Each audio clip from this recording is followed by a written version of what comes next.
Good morning বন্ধুরা, পায়েলের cooking হতে জানাই সকলকে স্বাগত। আজ বানাবো হচ্ছে এগ রোল। কিন্তু এগ রোলটা সবাই তো রুটির আকারে করো, দেখো আমি কীভাবে এগ রোলটা বানাই। প্রথমে কড়াইতে তেল দিয়ে নিলাম, অল্প অল্প সামান্য তেল দিলাম। তেলটাকে এবার নাড়িয়ে নেবো এখানে। হ্যাঁ, নাড়ানো হয়ে গেলে আমি না ময়দার ব্যাটার গুলেছি, দেখো কীভাবে পাতলা করে। হ্যাঁ, যেরকম ছোটোবেলায় মায়েরা যেটা করে দিত সেটা হচ্ছে গোলা রুটি। এই যে বুঝলে তো, এবার এটাকে আমি চামচ দিয়েই ঘুরিয়ে দেবো। এ দেখো এরকম করে ঘুরাতে রয়েছি। হ্যাঁ,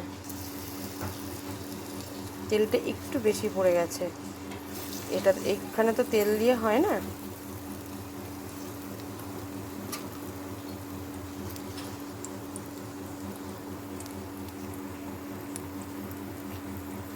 এ দেখো, যাই হোক কায়দা করে আকারে আনতে পেরেছি। এবার আস্তে আস্তে এটা হয়ে যাক ভেতরে, এবার আমি আস্তে আস্তে উল্টে দেবো। হ্যাঁ, এ দেখো হয়েই গেছে, এ দেখো আমি উল্টে দেবো। এইবার আমি কি করব, এইবার আমি এর গায়ে একটা ডিম ফাটিয়ে দেবো। এ দেখো আমি উল্টে পাল্টে রুটিটাকে সেঁকে নিচ্ছি, খুব সুন্দরভাবে উঠে যাচ্ছে। রুটিটাকে উল্টে পাল্টে সেঁকে নিচ্ছি। হ্যাঁ, এবার আমি এর গায়ে একটা ডিম ফাটিয়ে দিয়ে দিচ্ছি।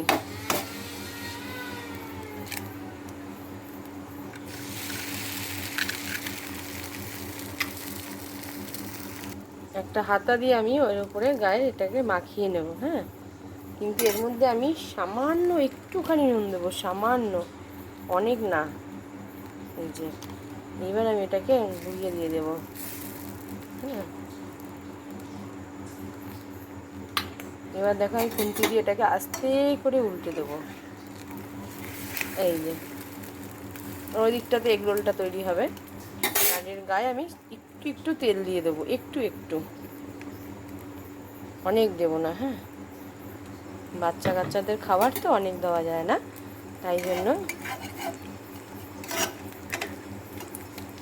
হতে থাক এই তলাটা, গ্যাসটা আস্তে করে দেওয়া আছে। তারপর আমি আস্তে করে উল্টে নিয়ে দেখো এদিকটা তো ভাজা হচ্ছে, এবার আমি উল্টে দেবো।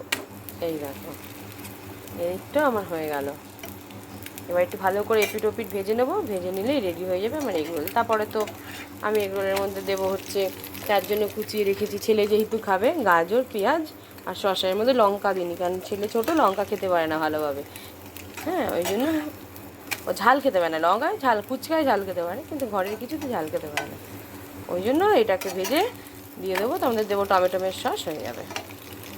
এ দেখো রেডি হয়ে গেছে আমার, এদিকেও ভাজা হয়ে গেছে আর এদিকেও ভাজা হয়ে গেছে। আমি এটা রেডি করে থালায় দিয়ে নেবো। হ্যাঁ, থালায় দিয়ে নেওয়ার পরে কিছুই মশলা দেবো না, নানান রকম মশলা, একটু গাজর দিয়ে দেবো, একটু শসা কুচনো দিয়ে দেবো, একটুখানি পেঁয়াজ কুচানো দিয়ে দেবো, সামান্য একটু নুন দিয়ে দেবো। এবার দেবো যেটা আসল জিনিস, সেটা ছাড়া অসম্পূর্ণ, সেটা হচ্ছে সস। এবার রোল করলেই রেডি হয়ে যাবে। এ দেখো বন্ধুরা, আমার এগ রোল রেডি হয়ে গেল। এটা হচ্ছে সন্ধ্যার টিফিন ছেলের। তো বাচ্চা কাচ্চারা তো বায়না করবে, একটা রোজ দিন এক একটা করে সন্ধ্যের টিফিন করে দিতে হবে। তো আজকের মতন রেসিপিটা এখানেই শেষ করলাম, আগামীকাল আবার কিছু একটা নিয়ে আসবো। তা টাটা বাই বাই, সবাই ভালো থাকবে, সুস্থ থাকবে।